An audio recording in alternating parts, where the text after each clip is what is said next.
Tales for Dark Nights.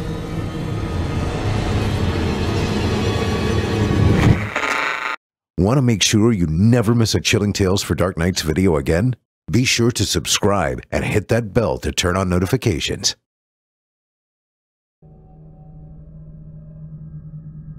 Peculiar is green as envy in summer.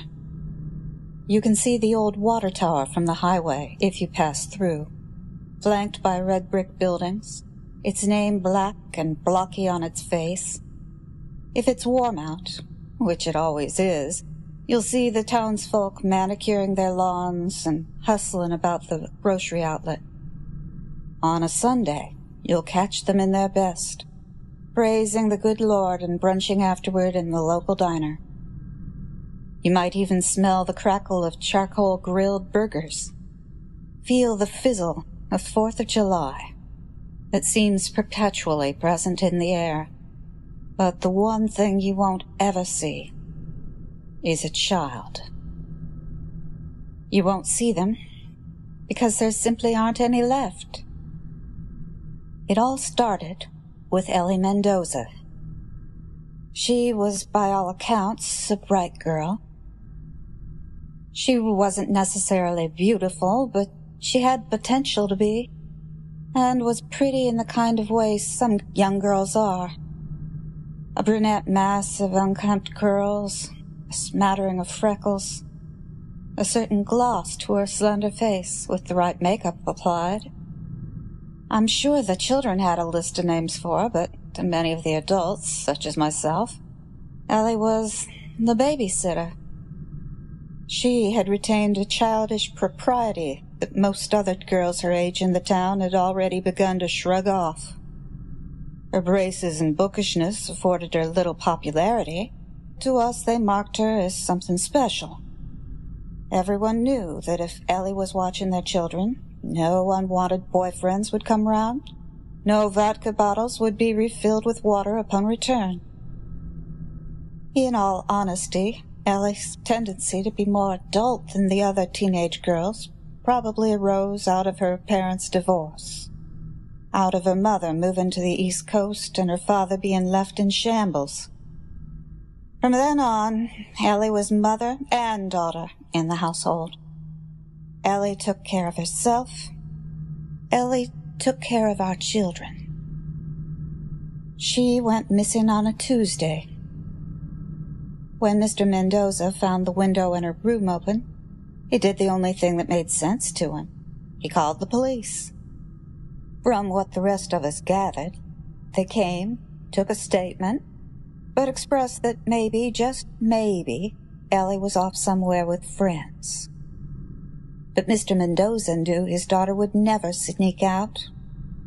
Mr. Mendoza knew that something was wrong. All of us did. Ellie never came back. 2 weeks passed, and by then every telephone pole, storefront, and bulletin board around town had her face plastered on them. The police had questioned almost all the children in her class. They had questioned her teachers. They had even questioned many of us parents who had employed her, going so far as to request conversations with our children. Of course, I let my son Austin speak to them, though I doubt he was much help. At 8, he was still more interested in Superman and Adventure Time, not the whereabouts or plans of the babysitter he always swore he didn't need anymore.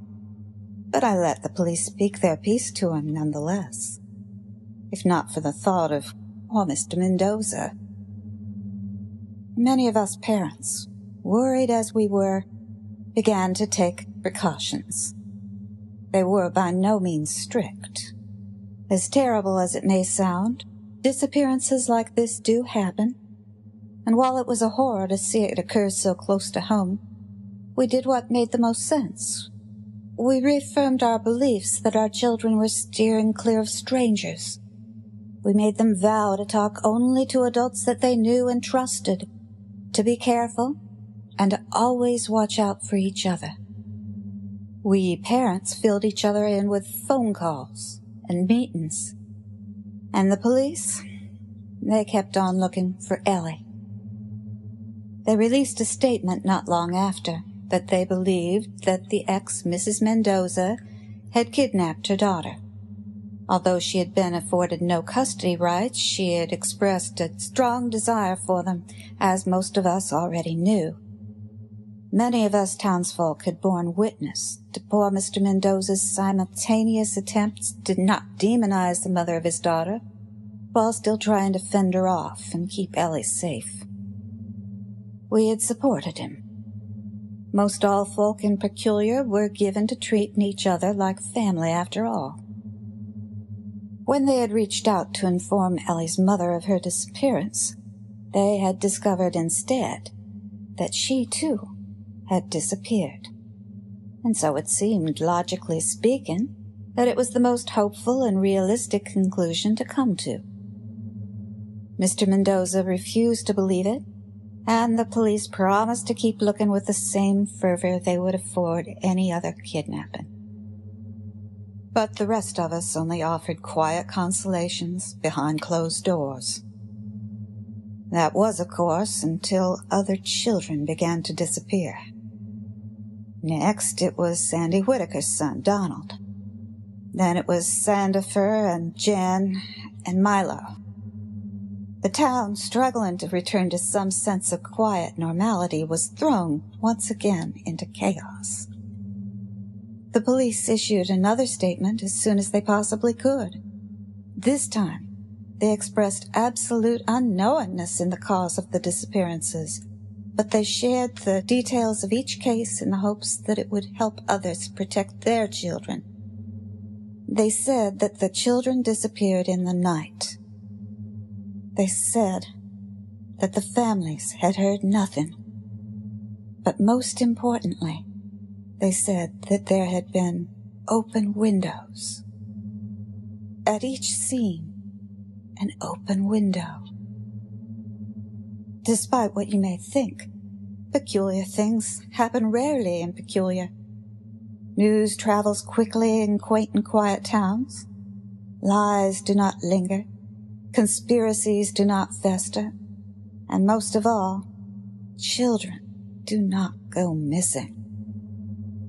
But on the day of the second police statement, something peculiar did happen in Peculiar, and it took the form of an entire town's worth of people flocking into the only hardware store around. It didn't matter the type of lock. Bolts, padlocks, even chains were all sold out. By the end of the day, the windows, usually inviting of a breeze for the sweltering southern heat, were all closed. Those who had come too late resorted to boards or pictures or whatever else would work. And Lowell, the proprietor of Lowell's Hardware and childless himself, was in most probability a new millionaire. But worse than the heat trapped in the homes, worse than the caging of one's own family and cutting out the rest of the world, was the creeping fear that someone, somewhere amongst us, knew what was becoming of the children. Someone, or many someones, was stealing the children of Peculiar right beneath our noses. The next few weeks were strained. Many of the parents gathered in the school gymnasium for a sort of kangaroo court, and there we decided to instate a city curfew. All children were to be home before the sky grew dark, and were urged to tell their parents wherever they were, whenever they were there. The police, agreeable to this given the circumstances, enforced the curfew as best they could with the minimal amount of manpower they had. And while safety was still unsure, there was a period of time where all seemed to be fine. But it wasn't fine. It never was. And eventually, children went missing again. This time, nearly 15 disappeared overnight. 12 sets of parents awoke to empty beds, and open windows. Some called the police, some wailed in the streets, and others began to blame those whose children had yet to go missing. The police were now in far beyond their pay grade, and called on the state and the surrounding police departments for help. Shoal Elementary and most of the other surrounding schools were closed until further notice, despite the school year having only recently started. Phones rang at all hours. People sought solace in the churches or the community center, or with other families in whom they trusted. Others moved, fearing Peculiar to be a hunting ground for human traffickers. Overnight, the playgrounds were emptied, and the streets fell silent, and trust began to dwindle. My husband and I remained in our own home. At dinner, Austin pushed his mac and cheese around on his plate. Each glance my husband and I cast toward him was met for only a second. "Buddy, you know we would never let anything happen to you, right?" My husband stared down at his plate, sawing his steak with knife and fork. Austin almost winced. He grumbled "Now, we know things are scary right now, but your mother and I promise that you'll be okay. Besides, it must be pretty nice to get some time off school, hey?" Their eyes met again, and my husband smiled. "Yeah," Austin chimed. "But I don't want to go back if Tony and Mark are really gone. I don't want to go back at all." I glanced at my husband. Tony Walczak and Mark Kaczynski were two boys who had disappeared from the neighborhood in the most recent kidnapping. We had, of course, known this to be the case. After all, we had had their parents over for football games and cookouts more than a handful of times, and had spoken to them since the disappearances. But we had never mentioned a word of it to Austin. He had asked to see them a handful of times, but we had simply explained that their parents were concerned for them just as much as we were for him. I silently wondered how perceptive my son really was of the situation at hand. "Who told you Tony and Mark are gone?" my husband asked, setting his silverware on his plate. "No one," said Austin. He set his silverware down, too, and his hands fell into his lap. "Well, then, what makes you think they are?" Austin shrugged. "I don't know. I can just feel it, I guess." We were quiet. The chirrup of cicadas outside beat rhythmically, far off and dreamy sounding beyond the boards and the blinds. "Can I be excused?" I looked to my husband, but he didn't raise his eyes from his plate. I nodded. Then I rose and collected the dishes. Just as I suppose everyone else did, we watched the local news at all times. The phone calls had lessened in numbers since the advent of the disappearances, but they were still common. We did our best to console our friends and neighbors, the people we'd grown up with and now were missing children of their own, the people who had once been children of Peculiar, just like us. But mostly, we stayed indoors, and we made work fit where it could, and we were careful. There are times in life, though, where it doesn't matter how careful you are. Some things are written in stone, are unavoidable, are fated to happen. And the worst part of it all is you will know when it is coming. You'll feel its pull somewhere in the pit of your stomach. You can kick, and you can fight, and you can rail to the high heavens like an animal caught in a trap. But there is no saving grace, no moving out of the way. You are cemented in destiny's path as it barrels towards you, snarling and fanged, and all you can do is watch. For me, that's what losing Austin felt like. I could feel it in the air that Sunday morning. I had stayed up to watch the news, to wait for my husband to get home from the night shift at the gas station, but where usually I would doze in the armchair by the television, There was an electricity that had kept me awake. More than once I had climbed the creaking stair to the second floor and peeked through the door to Austin's room. I'd seen his face, nestled in a crook of sheets and pillow. But each time I had looked, I had felt the weight growing heavier in my chest. No matter how long I looked, it wouldn't leave.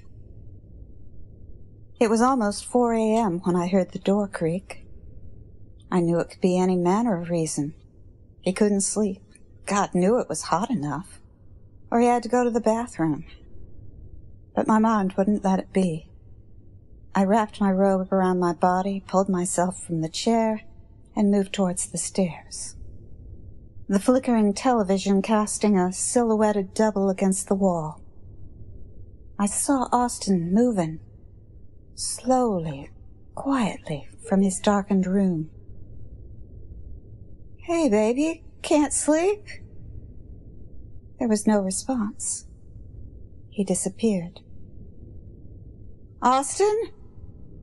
I moved up the stairs, the wood cool against the soles of my feet. "Honey?"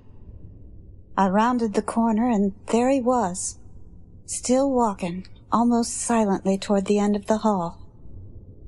The moon was swollen and wan beyond it, and the blue of night seeped through, stabbing into the shadows. For a moment it was calming. For a moment it was something from a storybook, something serene. But then, in a whisper of morning air, I saw the billow of curtains. I saw the lock on the floor. "Austin, stop!" I charged down the hall toward him. He was reaching the window now, splaying his fingers toward its sides, gripping them, pulling. I wrapped my arms around his waist and tore him backward, but my arm screamed with pain and my back caught suddenly, unable to complete its arch. Hands still clasped around him, I pulled again, throwing the full force of my body into it, feeling my feet stick to the hardwood as I pivoted to pitch him away from the window. But my hands, slick with sweat, slipped. My fingers disentangled, and I heaved myself instead, away from my immovable son, away from his unstoppable path. In a moment, he disappeared through the window and out onto the roof. I scrambled frantically to its edge, and in the same fluid movement as I'd watched him perform, I threw myself out onto the shingles. They glittered as their rough faces collected the moonlight and scraped against my skin. I pushed myself against the face of the house and climbed from my knees to my feet. There was my son, at the edge of the roof, pale limbs stretching from his t-shirt and shorts, sharp against the night that surrounded us.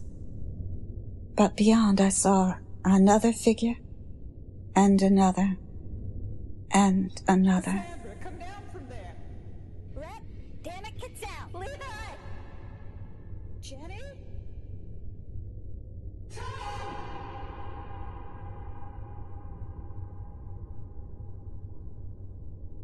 Parrots hung from windows, circled in packs on lawns. Others struggled to climb to their roofs, and others, such as myself, stood begging their child to come back. But the children, they were silent. They stood stock still as the cool night's breeze licked past. Then, in one singular movement, they jumped. How do you describe the indescribable? How do you help someone believe in the unbelievable? How, in all that is good and holy and natural, do you convince someone of a sight they never could see? Are there words? Is there another language? One of the eyes or the body that can prove beyond a shadow of a doubt that what another has said is God's honest truth? I don't think it's possible. But I'll try. The children of Peculiar did not plummet from the eaves of their homes to the cement and dirt below. The children of Peculiar did not crack against the pavement and spill their brains like brittle, beautiful little eggs. No.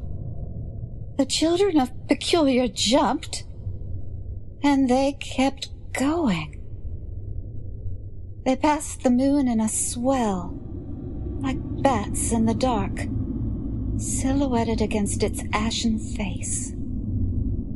They shuttled upward, rigid, black on black, and then they disappeared into the murk, into the forever night that lay beyond.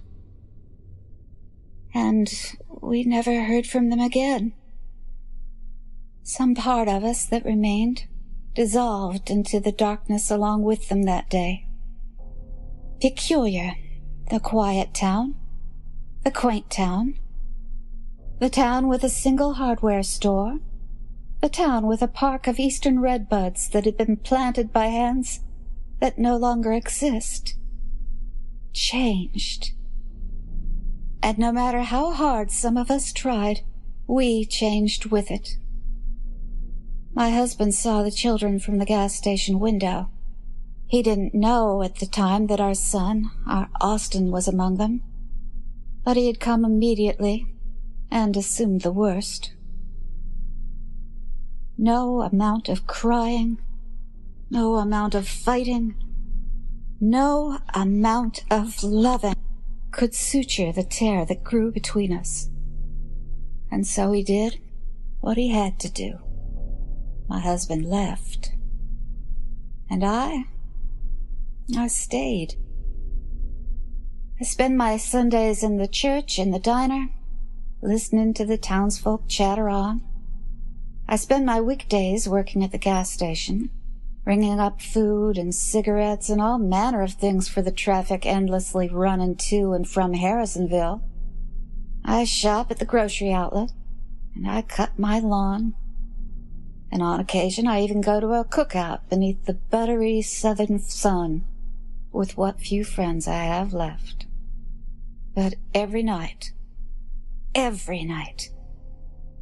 sit on my porch and I stare at the sky and I wonder what in all creation called the children of Peculiar into the great abyss. But perhaps, more importantly, I wonder why.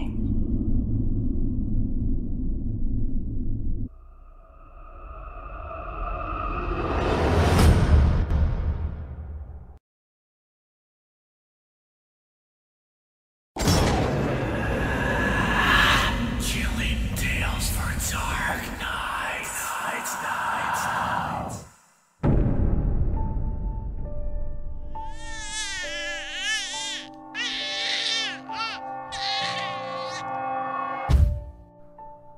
The first occasion was when Mrs. Roberts was getting Rosie a fresh nappy ready. The job was delaying a game that they had been playing with teaspoons on the kitchen table, and Rosie was annoyed.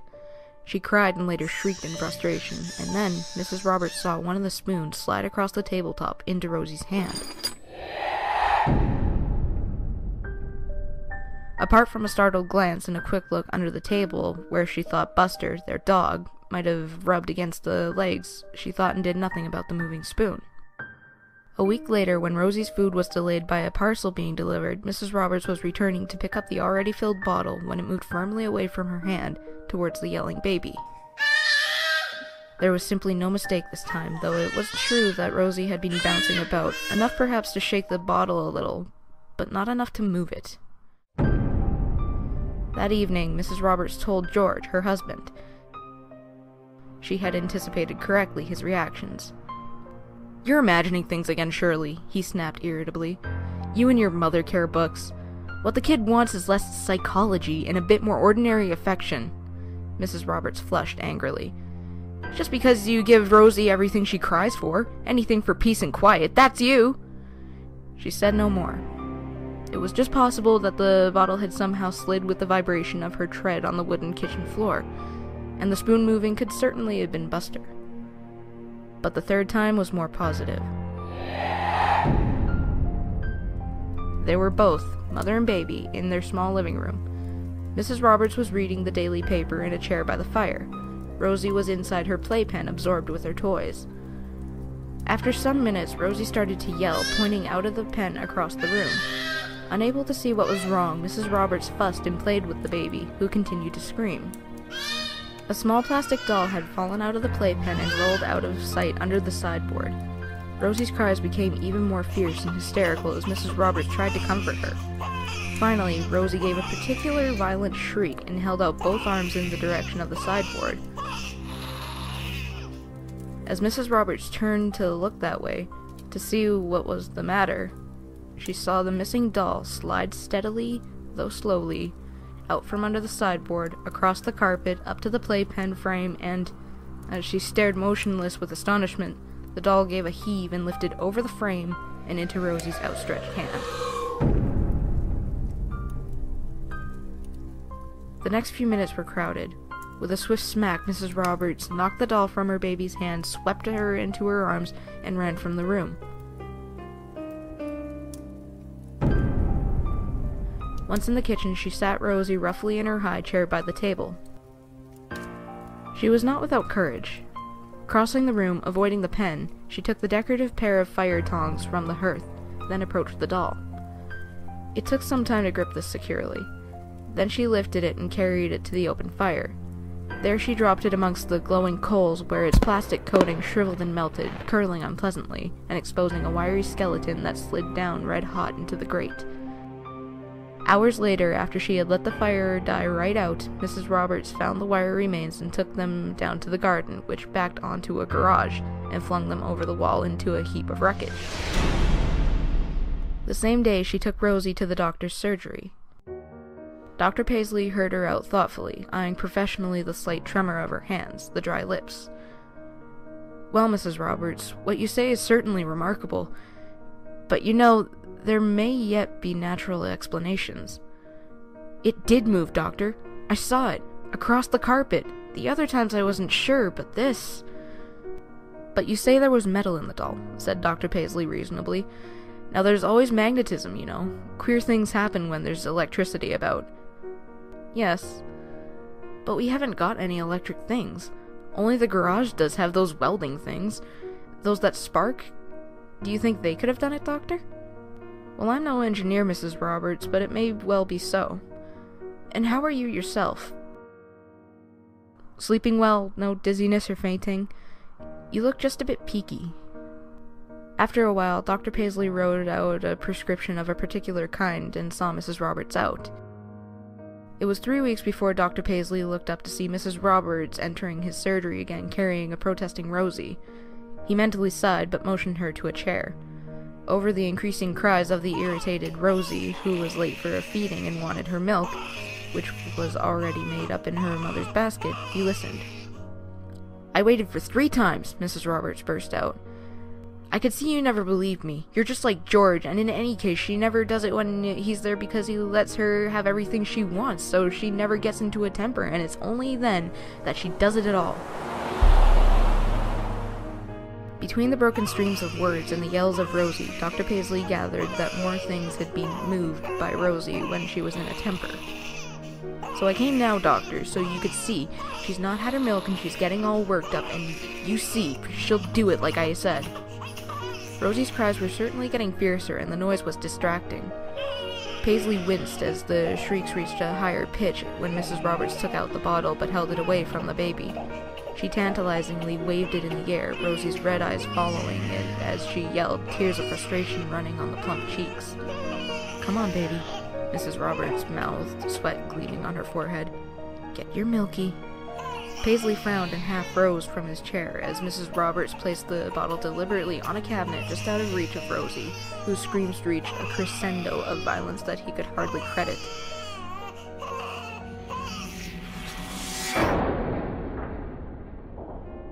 Hysteria shone in the child's eyes, and suddenly the doctor leaped up and took the bottle himself, passing it to the baby, who at once settled to satisfied sucking.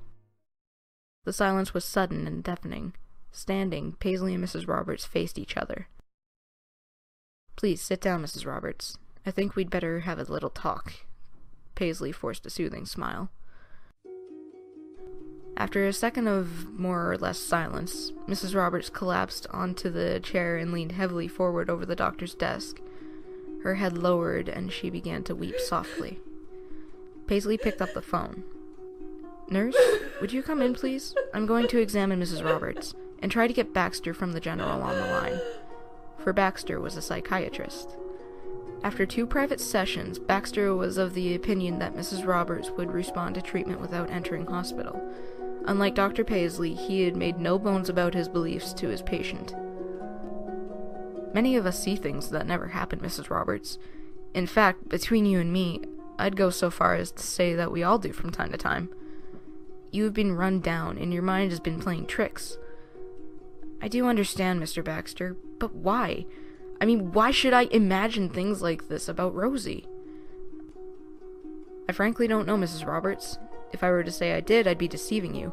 But we shall find out, if you will cooperate, and then we can put things right. For the time being, avoid any situation where the baby gets frustrated. Keep her happy and satisfied if you can. Obviously, these appearances have something to do with the baby crying. It affects all mothers, you know. I know you feel that your husband is too soft with Rosie, but for the time being, follow his example." In Baxter's letter to Dr. Paisley, he was less certain and cheerful. "And it is difficult to detect the real motive behind these attacks. The basic theme is that the child gets what it wants without the mother's help. This may be significant, perhaps a concealed rejection symptom. I don't anticipate danger at this stage, especially since the patient is so amenable to treatment. But I'd look in occasionally if I were you. We don't want any accidents." 5 weeks of peace followed. Rosie found life considerably easier. Food and playthings were provided on demand, even before demand. Mrs. Roberts, at first on edge to prevent the outbursts that had started the whole thing, found that the easier path was not always so unpleasant. Disaster came because of cold weather. A sharp nip caused Mrs. Roberts to light fires more frequently and make them up larger. Coal ran short and she ordered more. The blaze had the usual fascination for Rosie that it has for all children, and with bigger fires, the flames became brighter, more desirable. Rosie crept to the fire guard and thrust her small arms through at the flames. At once her mother drew her back in spite of kicks. "Bernie, dear," she said soothingly. But the attraction of the fire was great, and Rosie, now unused to opposition at all, began to cry in earnest. She fought to escape her mother's imprisoning arms. Mrs. Roberts placed the baby beside the guard, but kept her hands firmly gripped. "Pretty fire, but Bernie," she cooed to the squirming Rosie. "Mustn't touch." Rosie's face became suffused with dark pink as she wrestled to get her hands free. She started to shriek, dragged one hand from her mother's, and thrust it through the guard. Mrs. Roberts snatched it back, grazing the soft skin on the metal. Rosie screamed louder and arched her back in a desperate struggle to be free. Rage glared from her small face. Mrs. Roberts held on firmly, and at that moment the doorbell rang. It was the coal delivery. With due forethought, Mrs. Roberts hastily swung the child over into her playpen that stood in the middle of the room, well away from the fire. "Mummy won't be long," she said to the screaming child. "You stop there just a minute, then Mummy play." There were 6 bags of coal to be shot into the outhouse, and the money to be found in the kitchen cupboard. As she went outside to the waiting man, Rosie's yells echoed even louder. The coal man grinned. "Sounds as if you got trouble in there." "She wants to play with the fire," said Mrs. Roberts. "You know what they are." "All kids are the same," agreed the man amiably. "By God, though, she's got some lungs." And indeed, Rosie was excelling herself with piercing screams. Screams of a different, subtly altered tone. When Mrs. Roberts, followed by the curious coal man, ran into the living room, this was full of smoke. In the playpen was a pile of flaming coals, and clinging, screaming to the bars, Rosie tried to keep her legs up away from the flames. Her dress was smoking. They took Mrs. Roberts away that afternoon as soon as her husband could be found to take charge of the shocked but almost uninjured Rosie. She went without resistance. In that smoky room, the coal man had saved the baby. She had done nothing but stare and scream and stare again at the coals. Dr. Paisley was able to deal with the police and put them in touch with Baxter, who at once arranged for a bed in the general. By evening, Mrs. Roberts was under light sedation, and a conference had been held with Baxter, Paisley, and George Roberts present. "I knew she was nervy, of course," Roberts was saying, "but I never thought she'd harm the kid." "She didn't," put in Baxter quickly. "Notice how she arranges these things. There was a man actually there at the time, and she positively encouraged him to come in to help. If she had intended real harm, she would have done it when nobody was about." "But why, Mr. Baxter? And whatever are we going to do now?" "Have you anyone who could look after the child? Just for a week or two?" Baxter asked, frowning. "Oh yes, our Frances. She always wanted kids of her own. She's got Rosie now. There's no problem." "Well, Mr. Roberts, let's leave it there for the moment. I'm confident that this trouble of your wife's is something temporary. I admit I never expected such an unusual and dangerous demonstration as this with the fire. Let's see in a week's time. Shall I bring the kid, Doctor? I mean, will she... You should leave Rosie at home for a few days, Mr. Roberts. Then we'll see." It was 3 weeks before Rosie saw her mother again. Not that they were days of unhappiness. Aunt Frances was easygoing, kindly, and had central heating. Moreover, she had brought large supplies of the small sweets that Rosie favored. But after 3 weeks, Mrs. Roberts herself was becoming anxious. In her sedative, confused mind, she became harassed by fears that Rosie might, after all, have been burned in the fire and was being kept from her. Baxter felt that a meeting was necessary and might be interesting. He authorized George Roberts to bring Rosie for half an hour and arranged to be present. The meeting was unexpectedly touching. At first, Rosie was too interested in the great white hospital building, the long, glittering corridors, the lift that swept her and Mr. Roberts up to the 5th floor, the white-clad nurses, and the small room with its sterile bed. She hardly noticed her mother. But then, Mrs. Roberts raised herself and held out her hands. Rosie's face lit up with a gurgle of delight and strained in her father's arms to try to reach the bed. Baxter watched for 10 minutes, then laughed thoughtfully. There was no trace of the problem that he had feared, rejection through fear of the mother by the child. Obviously, Rosie remembered her mother only with pleasure, the old frustrations forgotten, and the fire with its terrors. He had Roberts called from the private room into the corridor. "Not quite yet, Mr. Roberts, but fairly soon. It's obvious that Mrs. Roberts is much better, and Rosie seems quite, normal with her." Roberts nodded. "I did wonder whether the kid would remember, be feared by her own mom, but she isn't, and that's a fact. All the same, Mr. Roberts, I'd like to take a few precautions. Perhaps your sister could stay with Mrs. Roberts a few days, after she comes home, just until she settles in." "Easy, Mr. Baxter. Just as long as you say." They both re-entered the room to see a happy Rosie trying to reach the glass apparatus that a smiling nurse was placing just out of her reach. A trace of a scowl crossed Rosie's face, but the sight of her mother once again distracted her. "Time to go, Mrs. Roberts, I'm afraid," smiled Baxter. "But good news. Another week or so, and I think it's home for you for good." As her father lifted her from Mrs. Roberts' arms, Rosie began to wail. As Baxter, the nurse, and Mr. Roberts paused in the doorway to smile farewell, the wail grew to a cry. As the room door closed, the cry became a yell. Rosie squirmed in her father's grip, and he smiled wryly at the nurse. "She's a right handful when she gets mad." Rosie's screams became louder as they entered the lift and slid downwards. Tears of rage and frustration gathered in her eyes and ran down her soft, rounded cheeks. As Roberts crossed the wide, pale hall of the hospital entrance, other visitors turned curiously to stare at the raging, shrieking baby fighting in his arms. He hastened out to his car, mercifully parked immediately outside below the tall white walls of the ward block. As he fumbled awkwardly for his keys, clamping the baby beneath one arm, Rosie's suffused face turned upwards, staring desperately at the vast rows of steel-framed windows behind one of which her mother lay. Rosie shrieked again, agonizingly, demandingly, raising her free arms towards the high, motionless walls. Her eyes glared with effort. From the 5th floor, about 60 feet above, came a crash of glass and a body smashed through the window. Mrs. Roberts fell screaming, writhing, hurtling to the pavement. Her body swept Rosie from her father's arms and smashed her to the concrete. George Roberts was uninjured, but mother and child were both dead on examination. The window glass was supposed to be unbreakable, but it is common knowledge that insane people have unusual strength. There was no other explanation.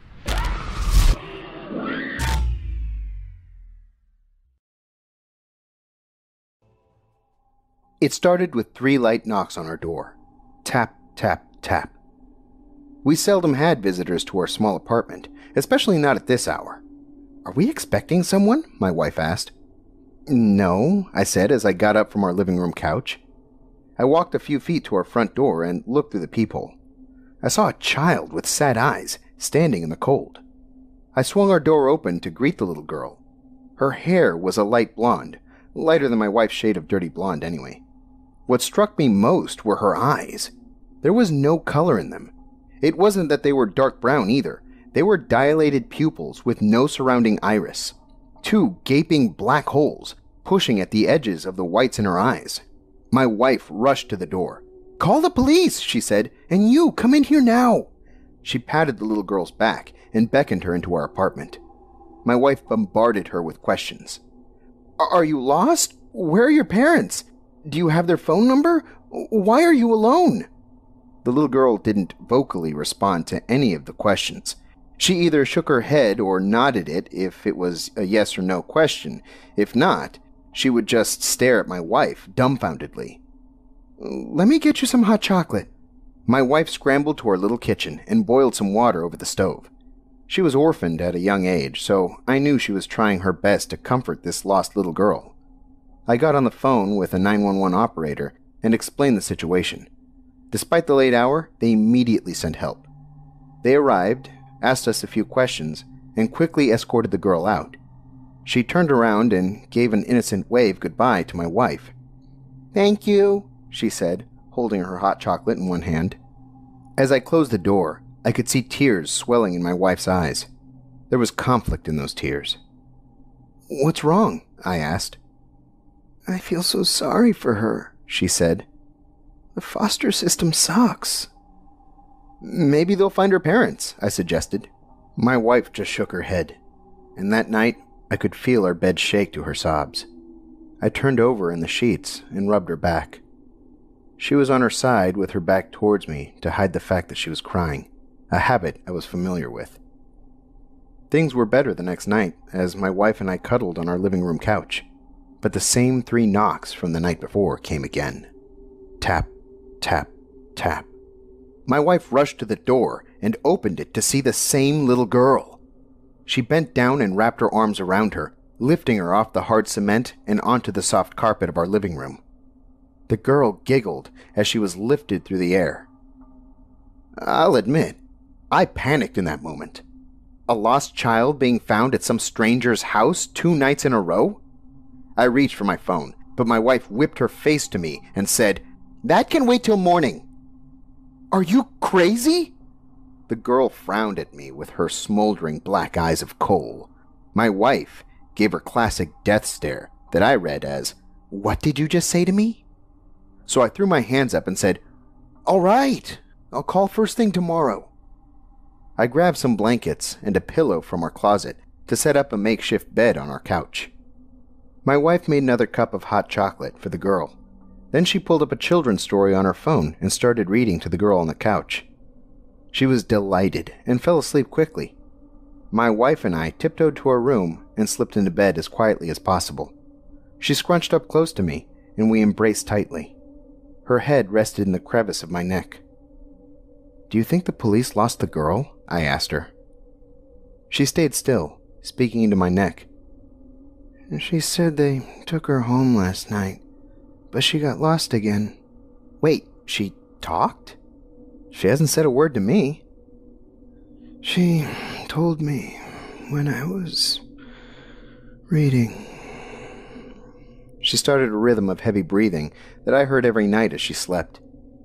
Not minding the warmth of our combined body heat, I dozed off soon after. I awoke early that morning to an empty space in the bed. I stumbled to the kitchen in my usual way, eyes still half asleep, and poured myself some water. My wife was lying on the ground in front of our couch. She slept on her side, facing towards the girl, as if she had been watching her sleep. I stepped outside to make a phone call to the police. After finishing the call, I was surprised when I turned around and saw my wife standing in the open doorway. She held the little girl in her arms and sighed at me. "What?" I asked. She walked back in the house and I followed her in. I tried getting her attention, but both of them gave me the cold shoulder until the police showed up. They were frazzled this time, apologizing to us as they tried to beckon the girl to leave with them again. This time, the girl went kicking and screaming.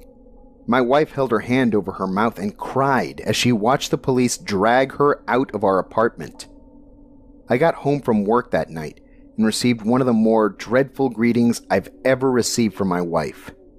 "Oh, you're back," she said. She wasn't sad like the night before. She was pissed. I tried opening conversations with her to no avail. She glued her eyes to the floor or to her phone the entire evening. When bedtime came around, she shooed me into our bedroom while she curled up on the couch.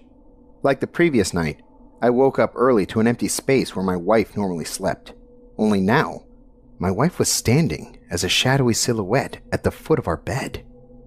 I couldn't quite see her face in the darkness, but I felt the intensity from her eyes pin my shoulders to the bed. "Honey?"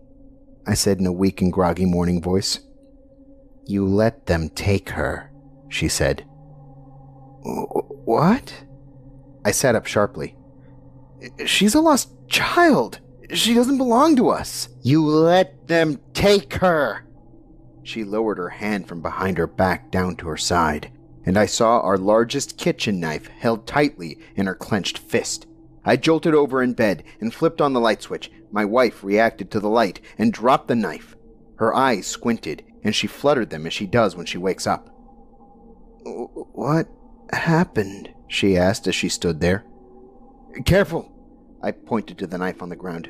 "Don't step on it." She picked it up in confusion, eyes now wide awake. "Why is this here?" "You were standing here, pointing a knife at me." She burst into tears and slammed her face into our bed. I crouched next to her and put my arms around her. "It's okay," I said, "but I think we need to see someone to figure this out." She nodded, still sobbing face first into the blanket. The next thing I did was call in sick to work. Nothing like this had ever happened to my wife, and I was determined to be there for her until we found a way to fix it. I made her some breakfast that morning, but she fell asleep on the couch before I could finish it. She was dead tired, and it made me wonder how long she stood at the foot of the bed waiting for me to wake up the previous night. I put her breakfast on a plate and set it on the ground in front of the couch in case she woke up. I needed a shower. I took a quick shower, expecting her to be up and about when I was done. I was surprised and relieved to see that she was still sleeping when I got out. I took the opportunity to do some research on therapists in my area. I called a few, and the soonest we could be seen by someone was 2 days. But one office mentioned that we could walk in at any time if it was an emergency. Seeing my wife lie in peaceful sleep on the couch, I naively thought that it could wait. She woke up late in the afternoon. The breakfast plate I made had long since gone cold, so I dumped it and started making a light dinner of chicken and rice. It was hard to go wrong with chicken and rice, and I knew it was one of my wife's favorite dishes, at least out of the dishes I could make. "Morning, honey," I said. "Want some food?" She ignored me completely, and she robotically rose from the couch. She grabbed the car keys and was out the door before I could say a word in protest. "The hell?" I said out loud. I turned the stove off and ran to my room to get some socks on. I threw shoes on right after and hobbled outside. I saw her back out of our parking spot and slam the gas, propelling the car forward. Smoke rose from the tires as she sped out of our complex and towards the highway. I went back inside our apartment and tore my phone out of my pocket. I called her, and I heard her phone vibrating in between the couch cushions. I growled to myself and went to pick it up. I ended the call from her phone, and her screen changed to a low-quality colored photo of a little girl. It was that girl, the one that kept showing up at our door. Except her eyes weren't black. They were green like my wife's. She stood alone, staring at me as if I was a stranger. It occurred to me that I had never actually seen a photo of my wife as a child. She always said that her parents never cared enough to take any photos before they abandoned her. I put her phone down and tried to think of where she would have driven off to, but I lost my train of thought when I heard 3 faint knocks at my door. Tap, tap, tap. It was her, the little girl with black-colored eyes. What did she want? She already turned my wife against me, and in all the time she spent in our apartment, she never showed a bit of interest in me. She only cared for my wife. My wife. God only knows where she went off to. She left her phone, wallet, shoes, and everything else here in the apartment. She couldn't have gone far with no money on her, right? I picked her phone up and looked again at the picture she left open on the screen. A picture of her as a child. I brought my eye to the peephole of my door and saw the black-eyed girl outside. Her gaze was fixed straight ahead, and I feared that she could see right through the thin veil of my door. I compared the picture of my wife to the girl outside, looking back and forth. It was her. She was my wife as a child, or it looked exactly like her anyway. Same face, same bright blonde hair, same size. The only difference was eye color. The girl outside had pure black eyes, as if they were giant pupils only put in check by the whites of her eyes.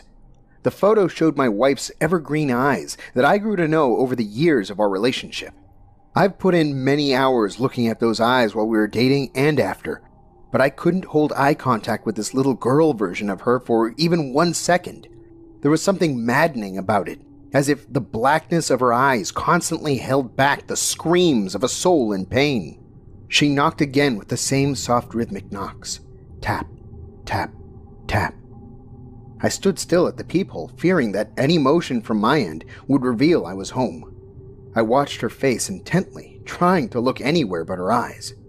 To my relief, she turned around and walked off our apartment porch. I kept watching until she walked out of the peephole's vision completely.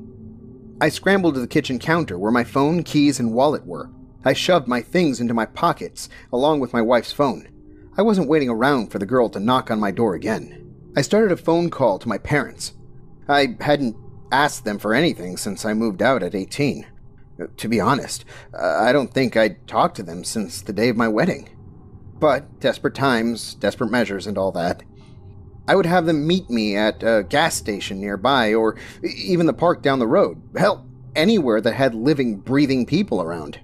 I put my phone to my ear, but heard no ring. After a few seconds, I realized my phone didn't have service. I slammed my fist into the counter, angry at the whole situation of my wife walking out without saying a word. A darkness rose outside my apartment.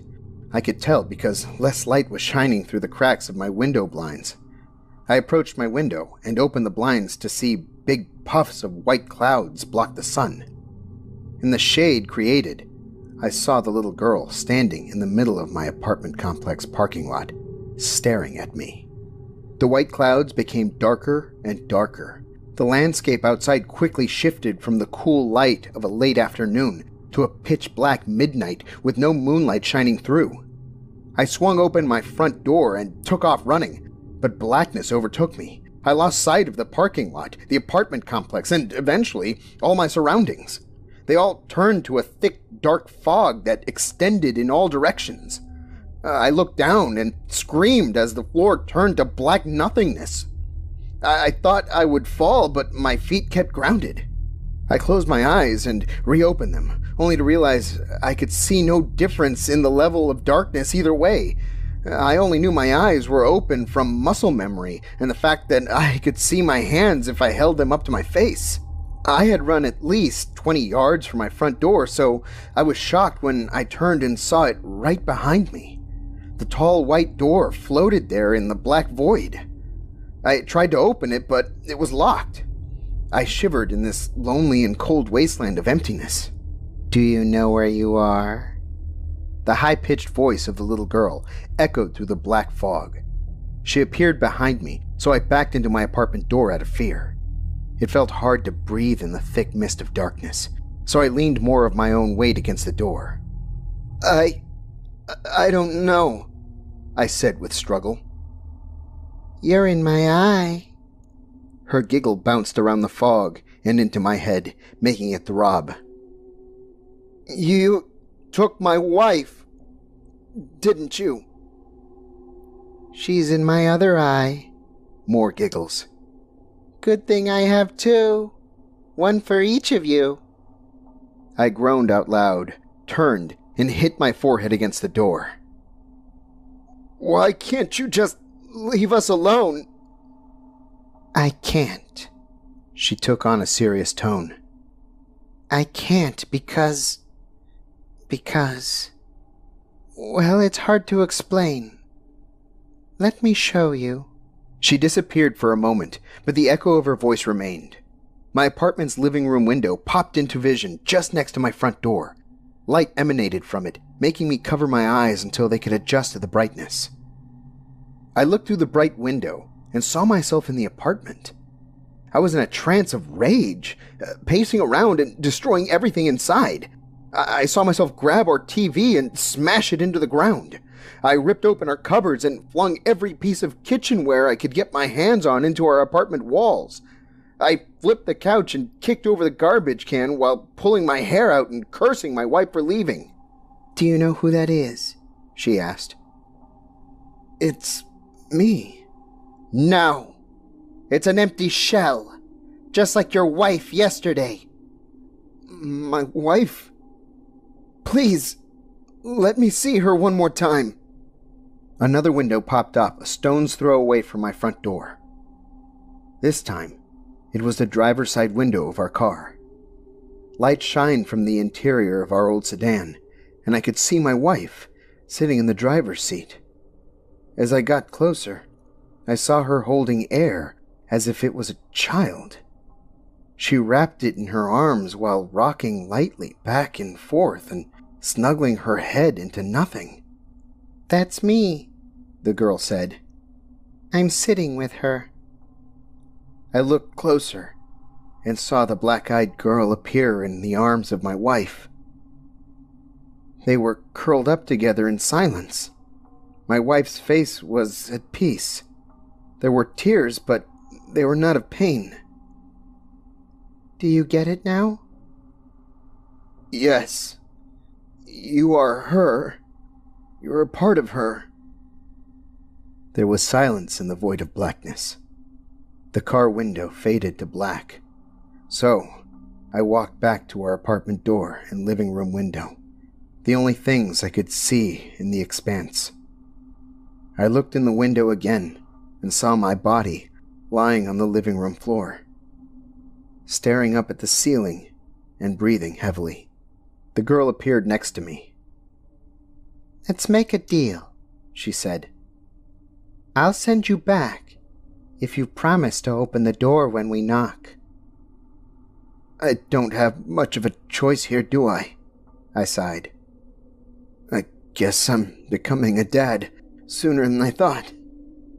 "I told you, we can't leave you alone. Not until you've dealt with us." "How am I supposed to do that?" "I don't know. You're the adult, not me." "All right. It's a deal." "Good," she said. "Now, just knock on the door." "What?"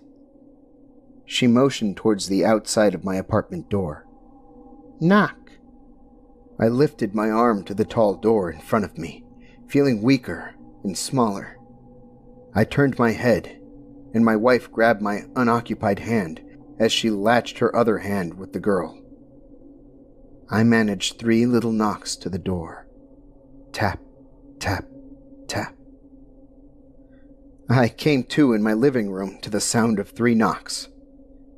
I was staring up at the ceiling, still feeling blood rushing from anger. I looked around and saw that I was lying in rubble. Crumbled drywall was spread across the carpet, which was also littered with shattered glass. The worst headache of my life overwhelmed me, but I knew I needed to get to the door quickly. I got up and opened it to the girl and my wife. Her eyes told me that she was sorry for leaving. Somehow, they also managed to forgive me for being an asshole at the same time. I curled my lips up in a slight smile. I even stomached looking the girl in her black eyes for a few seconds, despite still feeling uneasy about it. But there was a third there with them.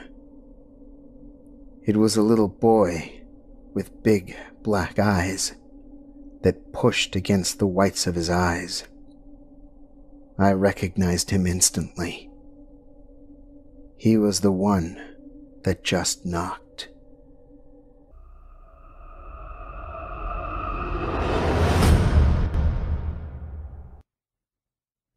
Her name was Emma.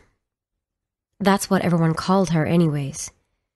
Sometimes they would call her Em. Sometimes someone would slip up and call her Emily.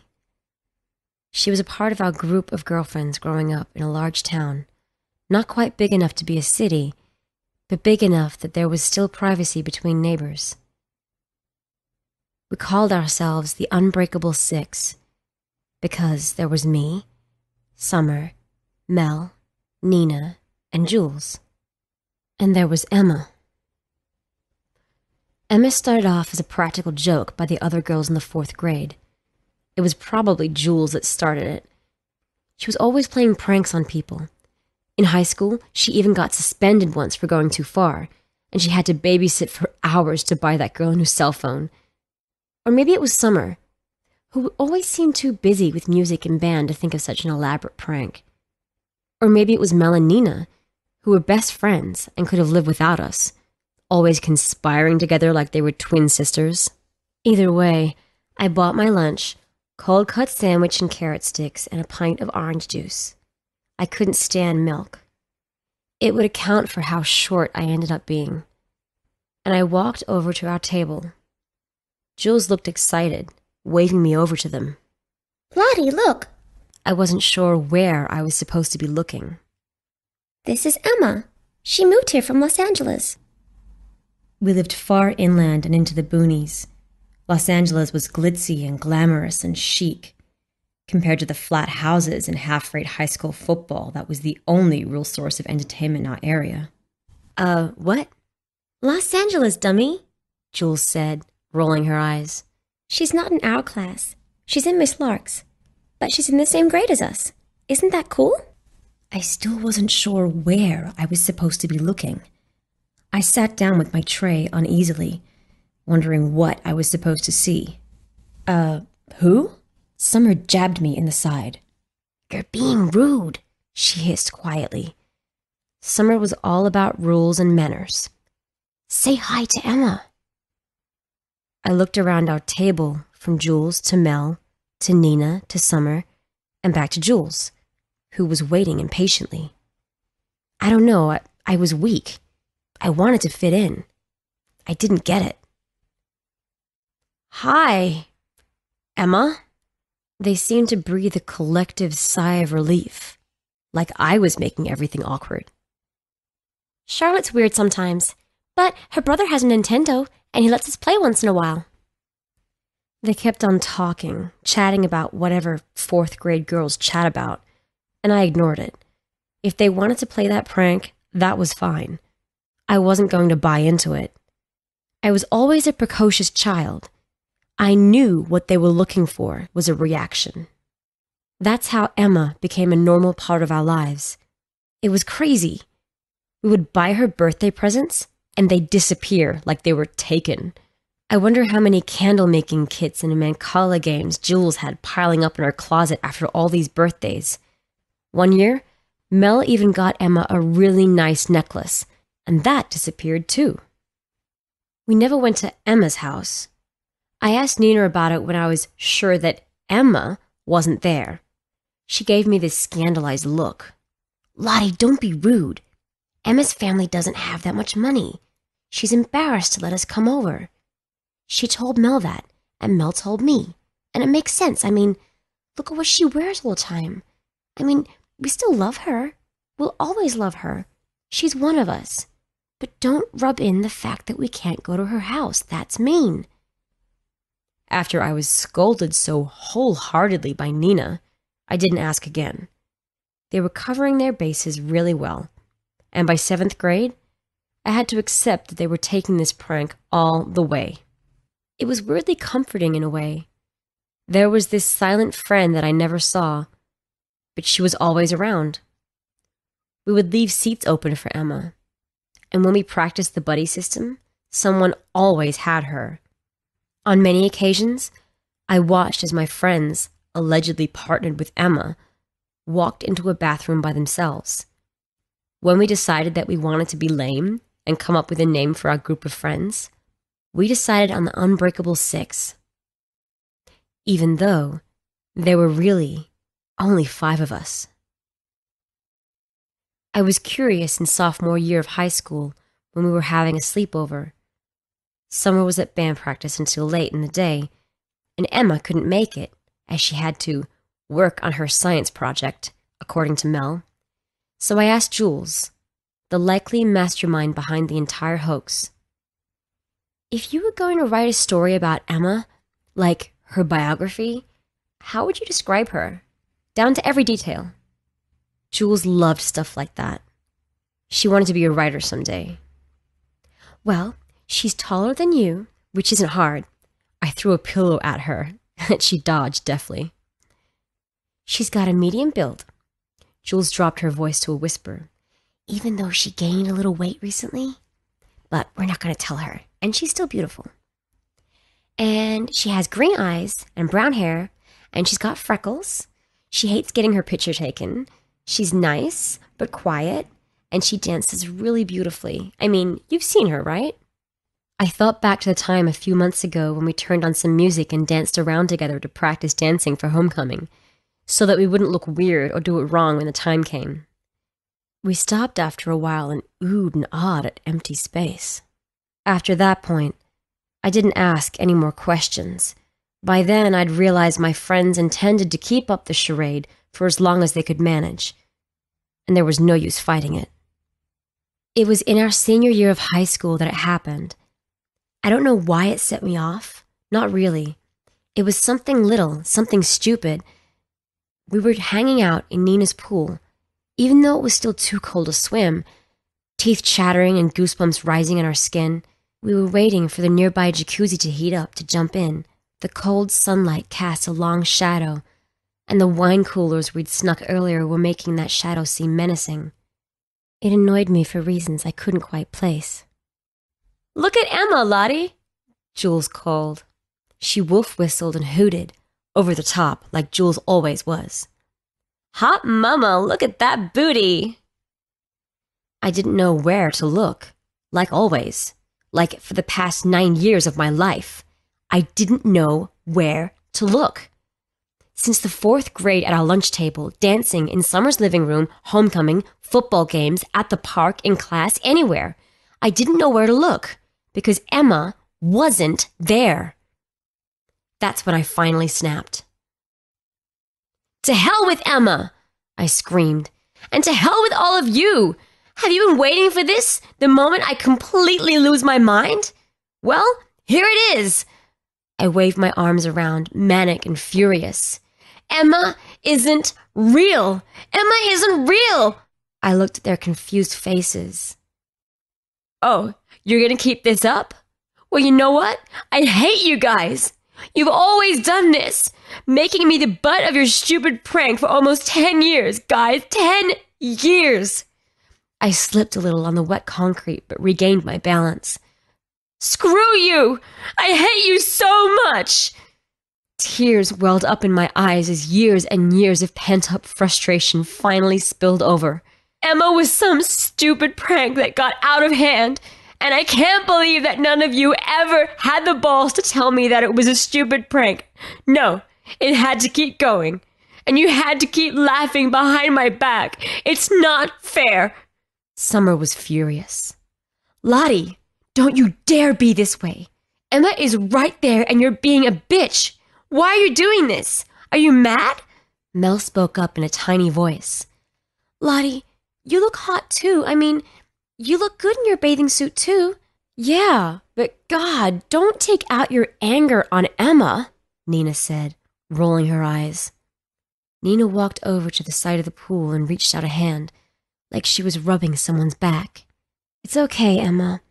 Lottie's just under a lot of stress right now, figuring out where she wants to go for college.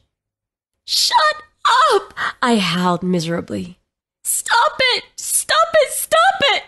Emma isn't real! She's not there! How could you guys do this to me? They were starting to look scared. I could see they were really invested in the prank. I wondered what the endgame was. When were they going to start laughing? When were they going to jump up and say, gotcha? I had enough of it. If they wanted to play charades, then I'd play charades. The next part was a blur. I don't remember most of it, not even now. But I do know that I walked over to where Emma was, and I kicked at the air. Hard, really hard. Then I heard a scream, and I slipped on the slick, wet concrete and hit my head. There was blood everywhere. There was so much screaming, but I kept on kicking and punching and fighting until I blacked out completely. I came to a day later in the hospital. My parents were there, and so were my friends. They were pale and tired and looked miserable. My heart panged. I must have really scared them. When my parents left, Jules approached me. She took my hand and began crying. The others started crying too. I'm sorry, Lottie, she wept. I'm really sorry. It was almost frightening, looking at the way my friends were. They were beside themselves in the privacy of the hospital room. I started crying too. I wasn't sure why, but I started stammering apologies too, as if by saying we were sorry things could go back to being the way they were. I'm sorry, I cried. Summer was the only one who didn't look like she had forgiven me completely. She looked at me, eyes red and cheeks pink, and wobbly-chinned, and said, Are you? I didn't have to answer. The nurse came in to change the bandages on my head. For the rest of the year, no one mentioned Emma. Emma only belonged to our tight-knit group of friends, so there was no mention of Emma. One time, a cop came to the principal's office, and Mel and Nina were quick to drag us away. After the accident, I withdrew from everyone. I didn't talk to anyone. I didn't go to Summer's recital. I didn't go to Mel's birthday. I didn't do anything. I didn't go to prom. I stayed home and just stared at the ceiling, wondering what had happened. Emma was in most of my life, and now she felt like a ghost. I graduated high school and left immediately to go to a university far away in Southern California, where the weather was always perfect and the beach was a 5-minute walk away. I started to recover.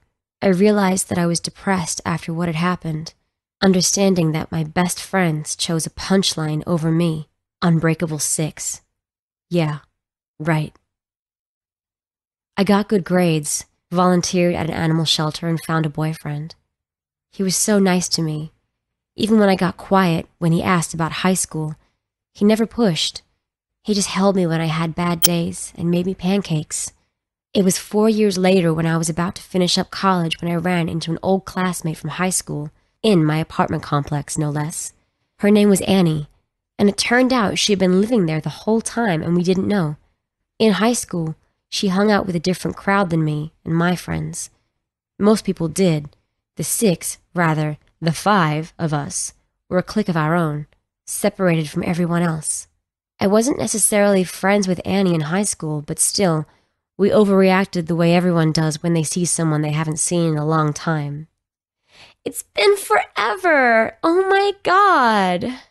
I went to Annie's apartment for coffee and saw that she was packing up her things. Moving back home for a while until I find a job. Yuck. I saw a thick book on the sofa. Oh yeah, that's our senior yearbook. I was flipping through it after I found it on my bookshelf. I didn't bother getting a yearbook. I didn't have friends at the end of high school, but I was curious to see what I looked like back then, if I had gained or lost weight, if my skin had gotten any better. I opened up the first page and was instantly confused. For Emma, I read aloud from the first page. It was a dedication. My mind raced. Was there someone named Emma in our year? Yeah, it's really sad what happened to her, Annie said, handing me a mug of hot coffee. I flipped through the yearbook, looking for any trace of Emma. Then, I found it. My heart stopped, and I felt my mouth go dry. My hands shook as I held the yearbook, looking at the photograph. It was a picture of the Unbreakable Six. We stood with our arms slung around hips and shoulders, sticking close together for the photograph. There was Summer at the end, then me, then Jules, then Mel, then Nina, then... I had never seen this girl before in my life. Never. But there she was. I can't even remember getting the picture taken, but she was right there at the end. Green eyes, brown hair, muffin top, shy smile, threadbare shirt and ripped jeans, looking straight at the camera like the rest of us. She looked as normal as can be, just another teenage girl. Annie looked over my shoulder. Oh, there you all are. What did you call yourselves again? What happened to her? I couldn't even touch her photograph. I could only stand there while my shaking finger hovered over her face. Annie fell quiet. Well, I guess you might not really remember that well after your head injury, and you kind of just faded away from everything. Stopped doing much at all. But Emma disappeared. Out of nowhere. The cops came by once to ask questions, but her parents were both poor junkies, so no one really cared. Just another girl that disappeared. I left Annie and went back to my apartment, the one I shared with my boyfriend. He took one look at my face and started boiling some hot water for tea, and grabbed a blanket to throw over my shoulders. I pulled away from him and locked myself in my room.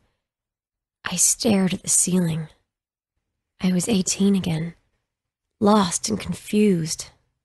The girl's green eyes haunted me. Emma's eyes haunted me. I went on Facebook and found my old friends, my best friends, and I told them to please meet me back home, that it was very important. I returned back to our big town little city, went to the newest Starbucks and waited. They trickled in one by one. Jules, small-time blogger who works at an Italian restaurant until she makes it big. Summer, brown and freckled from her time at band camp where she coaches kids for the field shows. Nina, the hot librarian at our former high school. Mel, her belly swollen with her second child, wedding ring secured to her left hand by her high school sweetheart. My friends were not the same. Neither was I. I cut to the chase. I couldn't spare a moment for small talk. What happened to Emma? They exchanged uneasy glances. They knew this was coming. Nothing, Jules said with finality. Emma wasn't real. She was just a trick, Nina said softly. She was a prank. I figured they might pull that. I reached into my bag and slammed the yearbook down on the table, making our drinks rattle and one fall over, spilling tea onto the ground. No one moved to try and pick it up. They stared at the yearbook instead. Emma was real, I finally whispered. Emma was real. What happened to her? Nothing. Cut the crap, Jules, Summer snapped. She turned to me. Lottie, you killed Emma that day by the pool. You went nuts and kicked her. You kept kicking her. Then you slipped and smashed your head. And you bashed her head. And she fell in the pool. and it was too late to save her, and we had to worry about you, and— Summer! Jules shrieked, swatting her in the arm. I was silent, absorbing what Summer had said. Mel spoke up in a tiny voice. Lottie, we weren't going to let you go to jail. I looked up at my friends, tears running down my cheeks. Why? Nina reached across the table and took my hand. She squeezed it hard. Because we're the Unbreakable Six. We don't break because one went crazy and another's dead. I excused myself to the restroom and wept for what seemed like hours. It couldn't have been that long, but there were angry knocks on the door from other patrons who needed to use the bathroom. But I just sat there on the dirty floor, sobbing, until I had cried everything out. I came out where my friends, my best friends, were still waiting. I sat down in my seat and faced them. I want to turn myself in.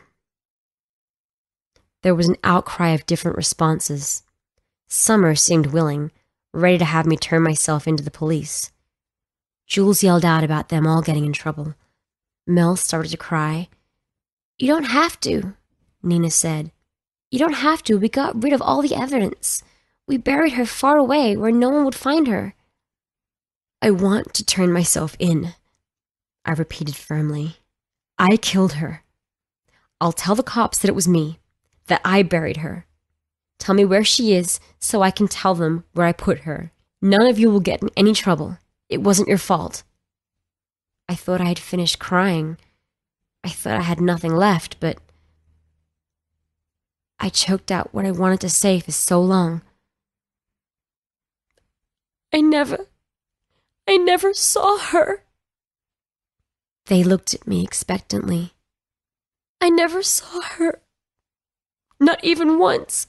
I thought it was just a big prank that you were playing on me, and I didn't want you to laugh at me. The girl in the yearbook, I've never seen her before. I just played along. Nina nodded. I thought it was weird that you were always so cold to her. Like, you didn't even acknowledge her. She really liked you, Mel said. She thought you were so smart, that you were going to go out into the world and do amazing things. She would always talk about that.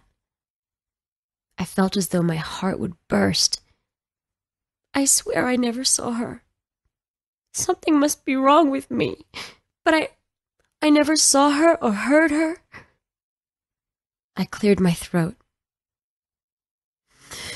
Show me where you buried her.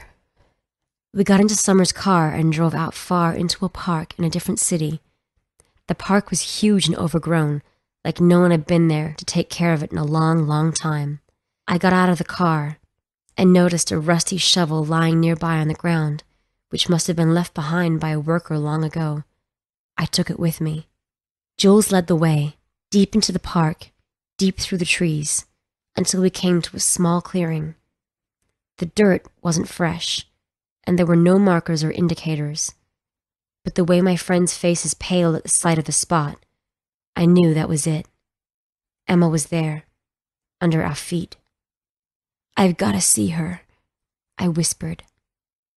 I dug the shovel into the ground. I've got to see her. Mel didn't want to see anything, so she and Nina retreated to the car. Jules and Summer found different tools, a hoe and a rake, and we started digging. Blisters rose and popped on my hands from the old shovel, but I kept digging as beads of sweat rolled down my neck and back. The three of us worked together in silence, digging up our best friend. Suddenly, Summer jumped back in disgust, throwing her hoe aside. Jules did the same, stepping out of the hole. We looked down. Summer gagged, covering her mouth and nose. Jules shook her head at the sight. Me? I laughed and laughed and laughed. Tears streaming down my face. Laughing until it hurt. As I looked down into an empty grave.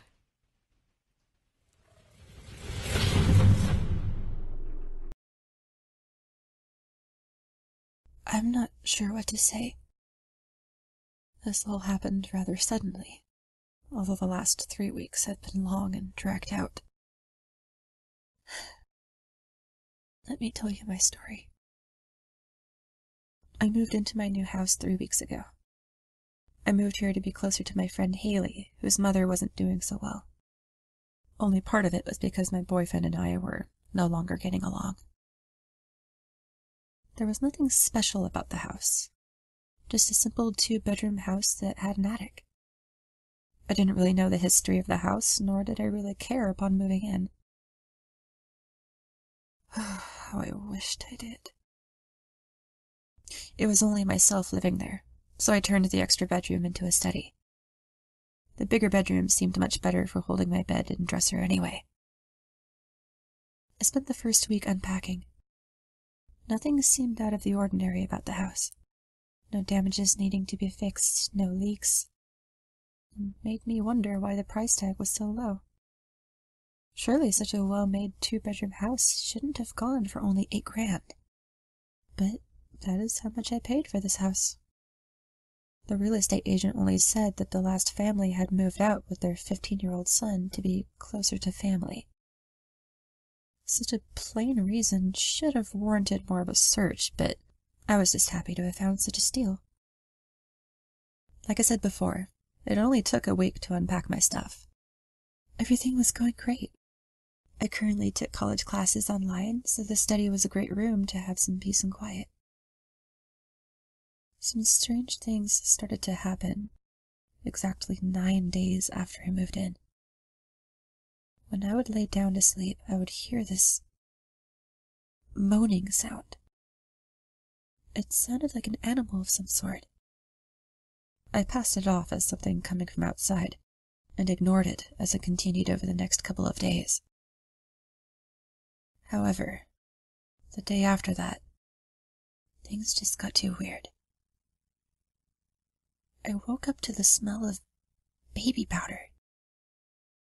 It was faint in my bedroom, but it grew stronger when I entered the hallway. This was very strange, as I didn't own any baby powder. Not even any lotion that could have smelled similar, either. I was a little creeped out, but again dismissed it.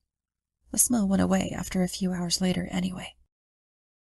I continued through my day, cramming in nearly 3 days of classwork into my schedule. While I was writing my report on the biography of Van Gogh, I started hearing a noise. Like the song you hear coming from an ice cream truck. But it was different.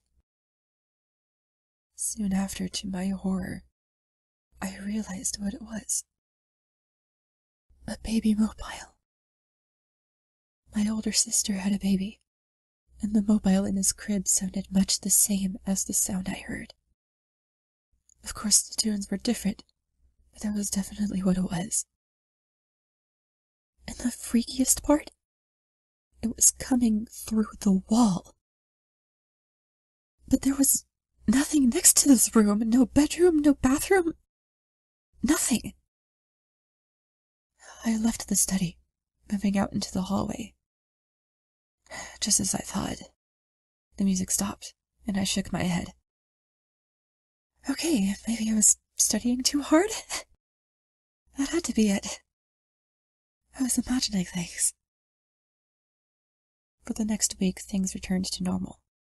Haley came over and we played some video games, and she stayed for dinner. I pulled the baked spaghetti from the oven just as she returned from the bathroom. What kind of music box did you buy? I like the tune it makes. She entered the kitchen, taking a seat at the table. Music box? I parroted. I don't own a music box, I replied, brows drawing up in confusion. Are you sure? I heard this cute little tune. How did it go? She paused for a moment, before humming the tune she had heard.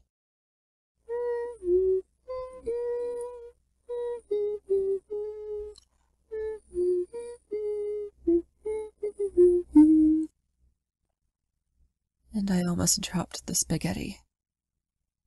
The color flushed from my face faster than I could even process what I had just heard. That was the tune the mobile had made. Oh, hell! I breathed. I started feeling faint. I placed the spaghetti on the counter, stumbling over to a chair and collapsing into it. "Can you get me some water?" I asked. I was going to be sick. I just knew it. "Sure, May. What's the matter?" Haley moved to get the water, and I sipped it while waiting on my heartbeat to slow. After finishing half of the glass, I set it down. "That tune. I heard it earlier, too," I said. "It's not a music box, Haley. I don't know what it is. It sounds like a baby mobile. But the family who lived here before me didn't even have a baby." I then began to explain everything about the smell and sounds I'd been hearing. "Would you mind staying the night with me? I feel a bit uneasy now," I admitted. I felt relieved when she agreed. We ate dinner, and I took a shower while she set up the couch in my room to sleep on. Soon enough, I came back and lent her a pair of my pajamas, and we both turned in for the night. It was around 3 in the morning when Haley woke me. I was instantly awake, but it wasn't due to her prodding fingers. No, instead I had woken up to the sound of a baby, screaming and crying. "What the hell?" I exclaimed. Haley looked scared. "Are you certain you don't have a baby? Do you hear that, May?" Oh, I heard it all right. "Haley, we have to find out what's going on, or else I won't sleep ever again," I said. My mind was made up. I got out of bed, walking out of my room and turning the hallway light on. The screaming was coming from the opposite side of the hall, and I crossed the short distance to listen. The screaming carried on for a few moments longer, then ceased entirely. "Get the toolbox from my closet. I may have to pay for the damages, but I won't get any peace of mind until I figure out what the fuck is going on around here."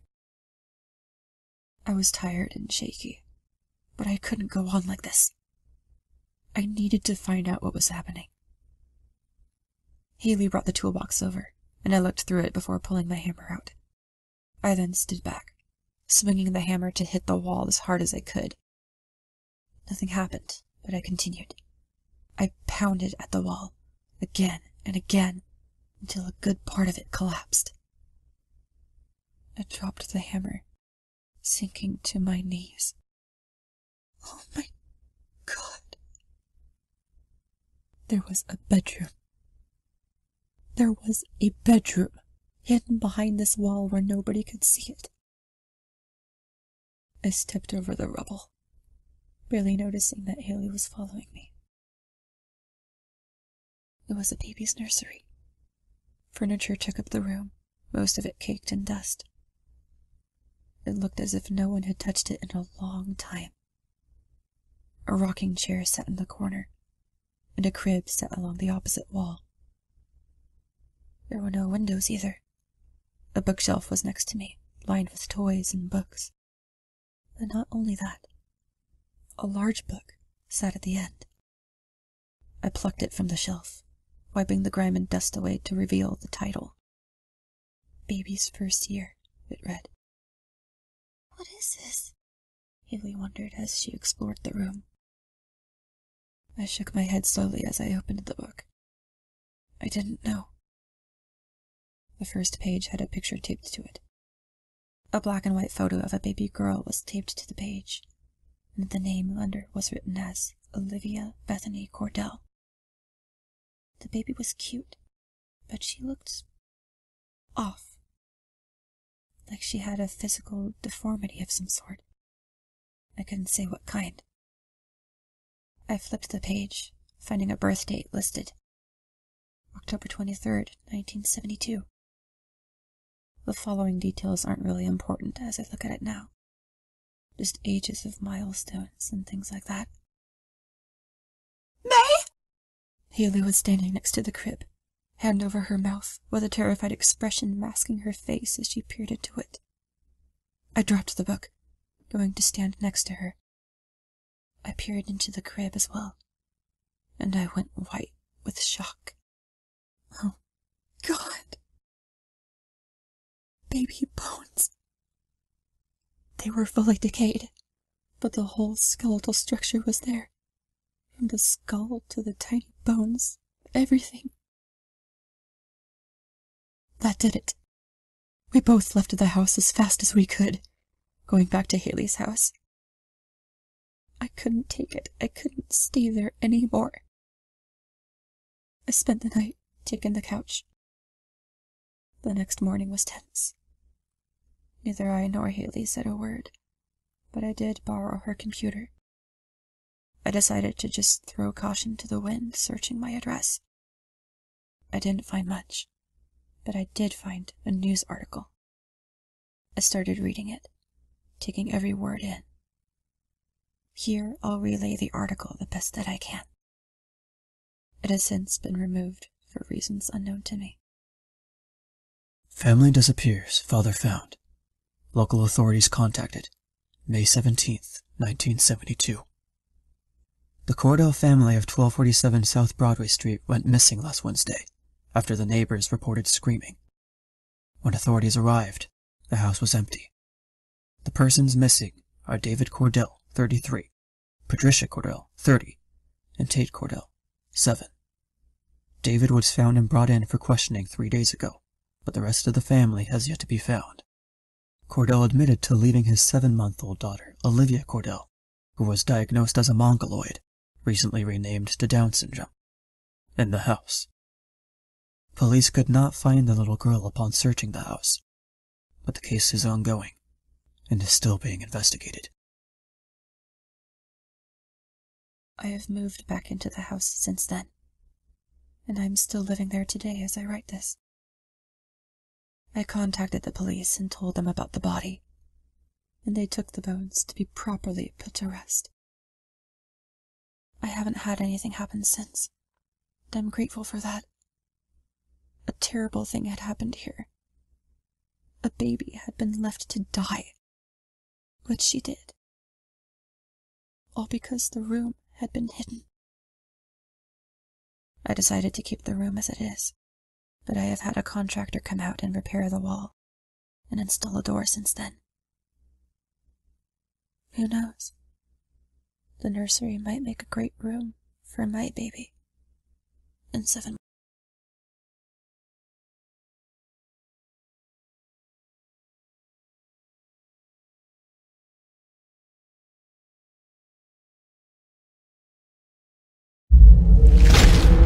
Chilling tales for dark nights.